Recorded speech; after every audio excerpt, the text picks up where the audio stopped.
hoje, o nosso tema é quando você orar, não desista. Então tem até uma figura aqui que nos faz lembrar desse tema, que é justamente o tema da mensagem de hoje, o texto que nós vamos ler para a mensagem de hoje. E esse texto está em Lucas 18. Vamos abrir nossas Bíblias e vamos ler aqui Lucas 18, dos versículos 1 até 8. Diz assim o texto: Então Jesus contou aos seus discípulos uma parábola, para mostrar-lhes que eles deviam orar sempre e nunca desanimar. Ele disse: Em certa cidade havia um juiz que não temia a Deus, nem se importava com os homens. E havia naquela cidade uma viúva, que se dirigia constantemente a ele, suplicando-lhe: Faze-me justiça contra o meu adversário. Por algum tempo ele se recusou, mas finalmente disse a si mesmo: Embora eu não tema a Deus e nem me importe com os homens, essa viúva está me aborrecendo. Vou fazer-lhe justiça para que não venha me importunar. E o Senhor continuou: Ouçam o que diz o juiz injusto. Acaso Deus não fará justiça aos seus escolhidos, que clamam a Ele dia e noite? Continuará fazendo-os esperar? Eu lhes digo, Ele lhes fará justiça e depressa. Contudo, quando o Filho do Homem vier, encontrará fé na terra? Então, até aqui o texto. Vamos orar. Podem ficar sentados mesmo. Querido Deus, nós queremos te agradecer pela tua palavra e agradecer por esse texto, por isso que Jesus falou.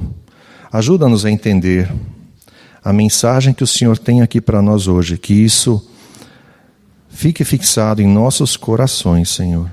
Nós pedimos a Ti, em nome de Jesus. Amém.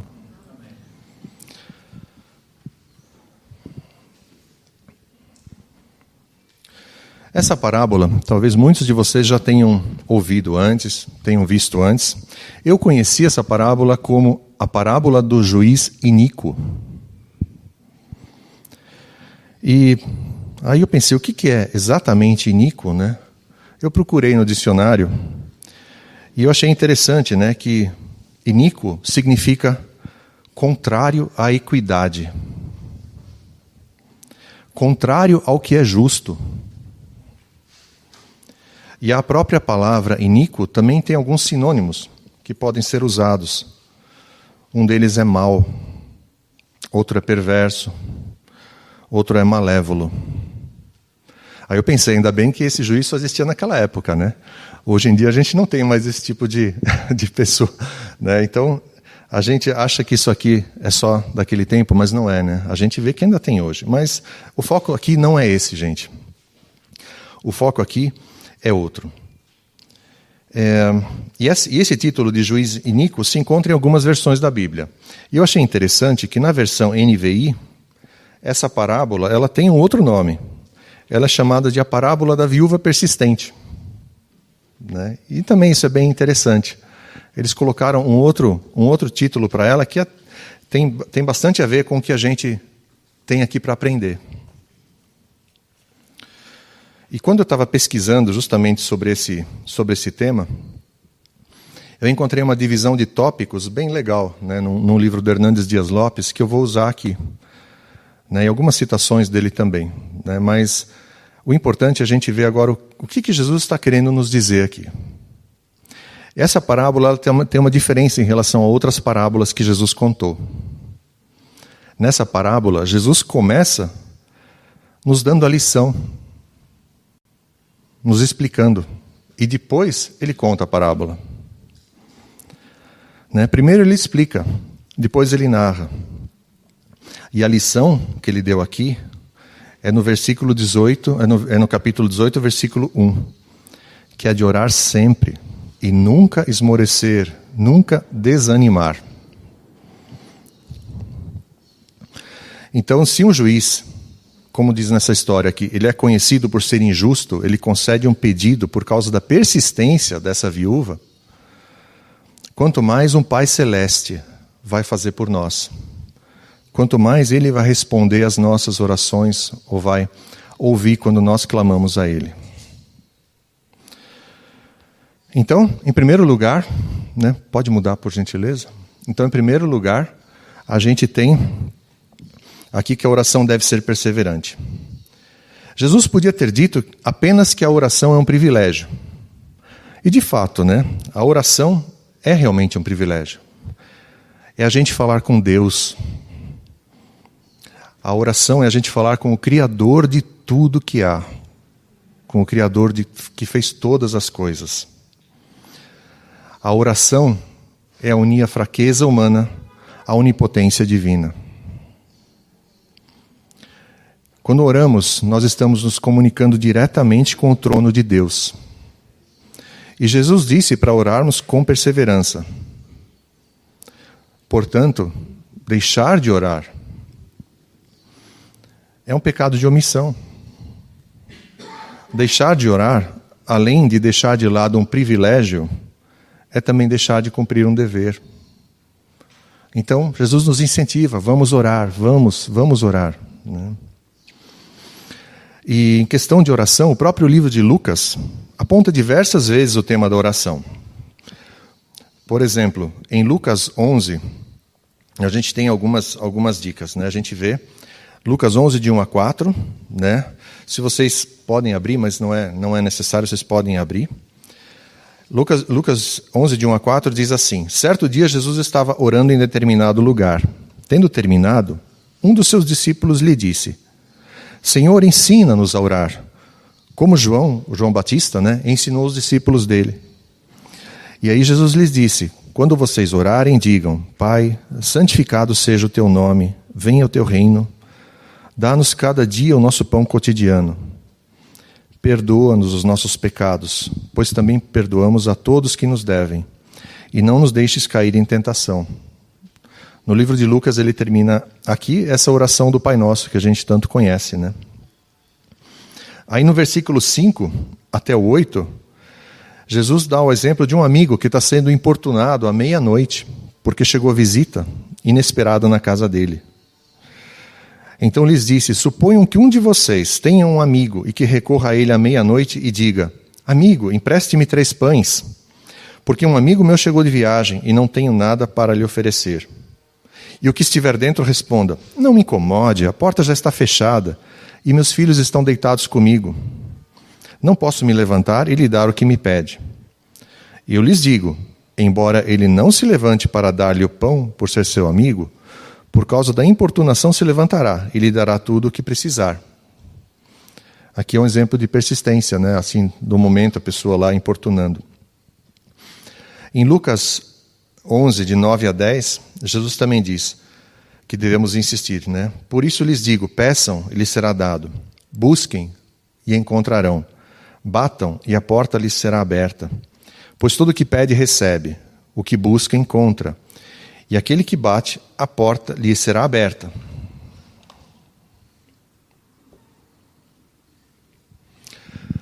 E o texto ainda continua. Nos versículos 12 e 13, Jesus fala mais ainda. Né? Ele diz que ele nos chama de maus. Ele chama os discípulos dele de maus, mas ele fala que mesmo sendo maus, dão coisas boas aos seus filhos. Né? Quanto mais o Pai Celeste. Né? Ele diz: qual pai dentre vocês, se o filho lhe pedir um peixe, em lugar disso lhe dará uma cobra? Ou se pedir um ovo, lhe dará um escorpião? Se vocês, apesar de serem maus, sabem dar boas coisas aos seus filhos, quanto mais o Pai que está nos céus dará o Espírito Santo a quem o pedir. Então a gente vê bastante exemplos aqui de Jesus ensinando os discípulos dele, falando: peçam, insistam, né? E o Pai Celeste, ele fala que ouve. Ele fala que ouve. Né? Agora, em segundo lugar, né, temos o próximo, por gentileza. A oração é o remédio contra o desânimo. Jesus fala para não desanimarmos, não esmorecermos. A oração é um exercício espiritual e demanda a nossa energia. Da mesma forma que os nossos exercícios físicos ou mentais também demandam nossa energia. Nós precisamos de energia para realizar um exercício físico, realizar um exercício mental, que pode ser uma preparação para uma prova, um estudo, alguma coisa que nós estamos planejando. A gente consome energia com isso. Mas nesse verso, então, Jesus está ensinando os discípulos e, por extensão, a nós hoje, né, a não desanimarmos. O desânimo, aqui, segundo o Hernandes, aqui, ele diz, o desânimo em orar vem não quando nós oramos muito, mas quando oramos pouco. Porque sem oração nós perdemos o vigor espiritual e o poder para enfrentar as lutas e as perseguições que nos sobrevêm. Alguém aqui já tentou correr, eu vou dizer assim, 100 metros sem ter treinado? Eu hoje estou numa condição que eu acho que eu não corro mais nem 10 metros. Mas, que dirá então correr uma São Silvestre? Ou uma maratona? Né? Como correr isso? Como que você vai fazer isso? Né? Ou como é que você vai participar de um concurso público? Vamos considerar assim que realmente, pelas notas, pela classificação da pessoa, né, que ela vai ser escolhida, mas ela vai se preparar para isso. Um vestibular, você tem que se preparar. Uma prova, na escola, na faculdade, você tem que se preparar. Né? Da mesma forma, sem oração, nós deixaremos de treinar os nossos músculos espirituais e vamos perder a conexão com as alturas celestiais. Então é importante que a gente treine, que a gente ore muito. Eu acredito que todos nós já conhecemos pessoas, já vimos pessoas que, apesar de muitas lutas, sofrimentos, provações, continuam firmes com o Senhor Jesus. Continuam crendo no Senhor Jesus. E qual é o segredo? Por que essas pessoas continuam crendo? Se a gente perguntar, provavelmente porque a pessoa já estava treinando lá atrás. Ela já vinha treinando os músculos espirituais da oração e conseguiu então passar pela fase difícil. Aqueles músculos espirituais foram treinados e sustentaram essa pessoa. É como no caso da corrida, né? A pessoa não sai correndo a maratona sem treinar, ela vai treinar antes. Então, treinemos a oração. Treinemos a oração. Oremos. Né? Não vamos nos esquecer disso. Em terceiro lugar, a oração não é um pedido de um desconhecido a um magistrado injusto, como na história que Jesus contou. A parábola deixa bem claro o contraste entre a viúva e os escolhidos de Deus. Existem contrastes bastante interessantes. A viúva era anônima, desconhecida e desprotegida. Né? Na cultura judaica, aliás, viúvas, Deus fala para a gente cuidar das viúvas, né? Deus diz na palavra dele, cuidem das viúvas e dos órfãos, porque são vulneráveis. Então Deus ordena isso na palavra dele, já no Antigo Testamento. Né? Mas essa viúva aqui, no caso, ela estava desprotegida, ela perdeu o marido e estava então em situação difícil, vulnerável. Porém, uma pessoa que é salva, ela tem o quê? Ela tem o seu nome escrito no céu, cadastrado no céu. Né? Então, é uma pessoa conhecida de Deus. Né? Então, a salvação, nesse caso, a gente conhecer o Senhor Jesus é muito importante. Eu sempre lembro de um testemunho de uma pessoa muito querida para mim. Essa pessoa disse que ela lembra apenas de uma coisa que o pastor falou na pregação. O pastor disse assim: você é salvo? Quem é salvo sabe para onde vai. Isso iniciou a conversão dessa pessoa. Né? Você sabe para onde vai? Você sabe. Então, por isso é importante. Vamos buscar a salvação. Vamos buscar o Senhor. Né? E aí nós seremos conhecidos de Deus. Deus nos conhece. Né? Outra coisa. A viúva não tinha acesso ao juiz. Nós temos acesso livre ao trono da graça de Deus. 24 horas por dia, 365 dias por ano, por meio de Cristo. Cristo conquistou isso para nós. Não é um mérito nosso. O mérito é de Jesus. Outra coisa, a viúva provavelmente não tinha amigos no tribunal. Nós temos junto ao Pai, Jesus Cristo, nosso advogado, o justo. Ele é o nosso sumo sacerdote e nos assiste nos nossos momentos de fraqueza. Outra coisa, a viúva provavelmente não tinha nenhuma garantia ou promessa de que ela seria atendida. Nós temos as Escrituras, com centenas de promessas. Tem muitas promessas aqui dentro, né, que falam do cuidado gracioso de Deus conosco. Né? Gracioso porque é imerecido, não é por mérito nosso. Porque Deus se alegra em nos ajudar. Deus se alegra em cuidar de nós. Em Hebreus 4, 14 a 16, diz assim: portanto, visto que temos um grande sumo sacerdote que adentrou os céus, Jesus, o Filho de Deus, apeguemo-nos com toda a firmeza à fé que professamos. Pois não temos um sumo sacerdote que não possa compadecer-se das nossas fraquezas, mas sim alguém que, como nós, passou por todo tipo de tentação, porém sem pecado. Assim sendo, aproximemo-nos do trono da graça com toda a confiança, a fim de recebermos misericórdia e encontrarmos graça que nos ajude no momento da necessidade.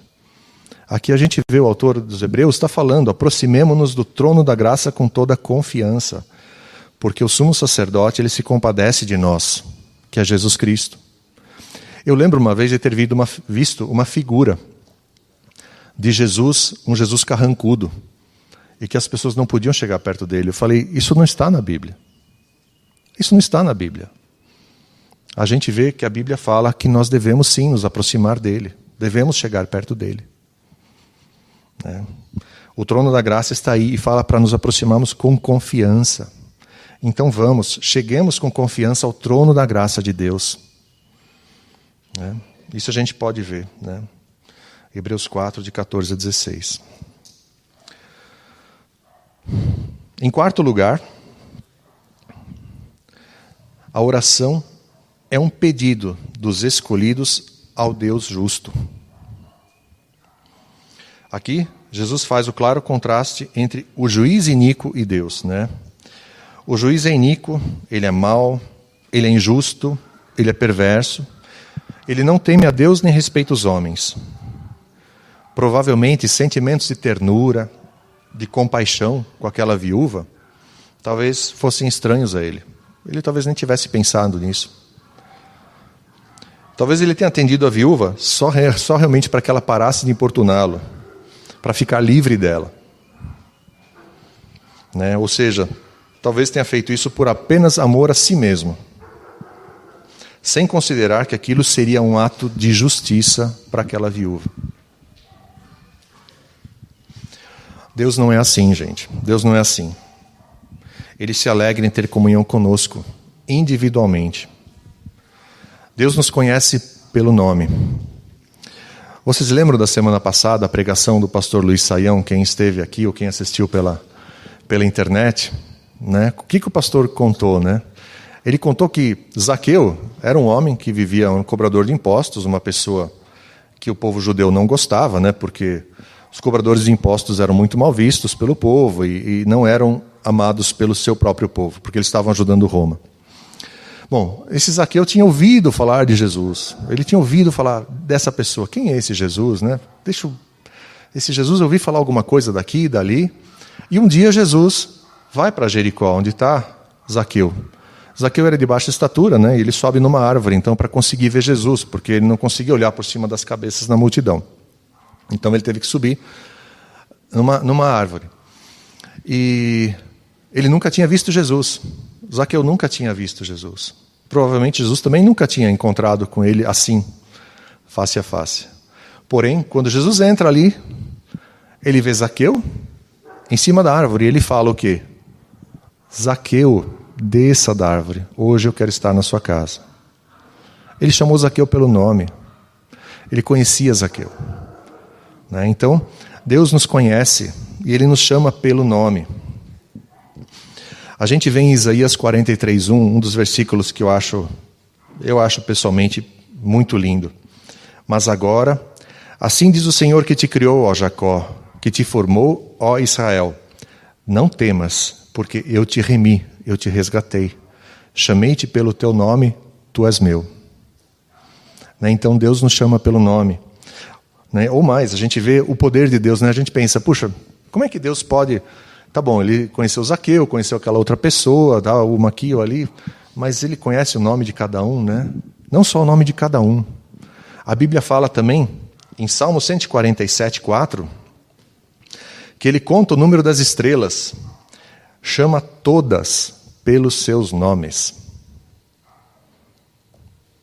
Vocês já olharam as estrelas no céu? Alguém já alguma vez tentou contar as estrelas no céu?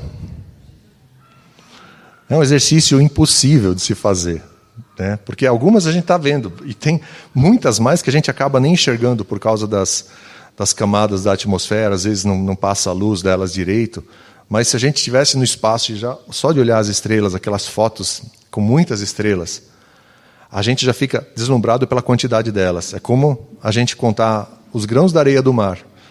Imagina, e Deus sabe o nome de cada uma, né? E tem até uma passagem que eu não coloquei aqui agora, mas que diz que o poder de Deus é tão grande que quando Ele chama, nenhuma delas deixa de atender. Então esse é o Deus que a gente crê, esse é o Deus que Jesus fala para nós orarmos, esse é o Deus que Jesus está nos incentivando. Orem, conversem com Ele.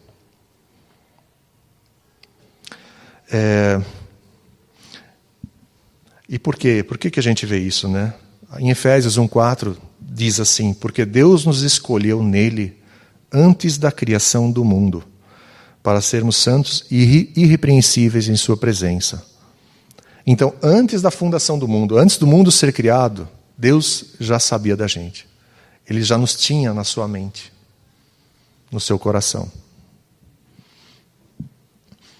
Outro, né, no Salmo 139, versículo 16, também diz assim, os teus olhos viram o meu embrião, todos os dias determinados para mim foram escritos no teu livro antes de qualquer deles existir. Então, antes mesmo de nós existirmos, Deus já tinha, Deus já nos viu, já nos conhece, já sabe quanto tempo nós vamos viver aqui na Terra. Eu não quero entrar aqui em detalhes de doutrina, de predestinação, nada disso. Apenas eu quero ressaltar o poder de Deus, o poder desse Deus. Né? Então, o que Jesus está dizendo aqui, a oração é justamente a esse Deus que nos conhece, esse Deus poderoso, esse Deus que nos ama. Né? Agora, em quinto lugar, né? A oração, ela não é atendida conforme a agenda dos homens, mas segundo a vontade soberana de Deus. Né? Mesmo quando os escolhidos de Deus clamam por Ele de dia e de noite, mesmo sabendo que Deus os defende, nem sempre a oração é atendida como nós queremos.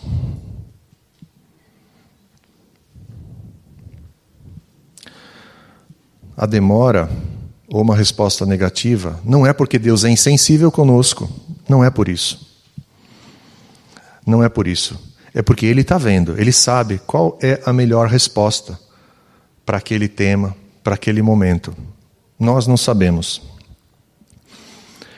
A gente pode ver em Isaías 55, versículo 9, que Deus tem a visão do todo.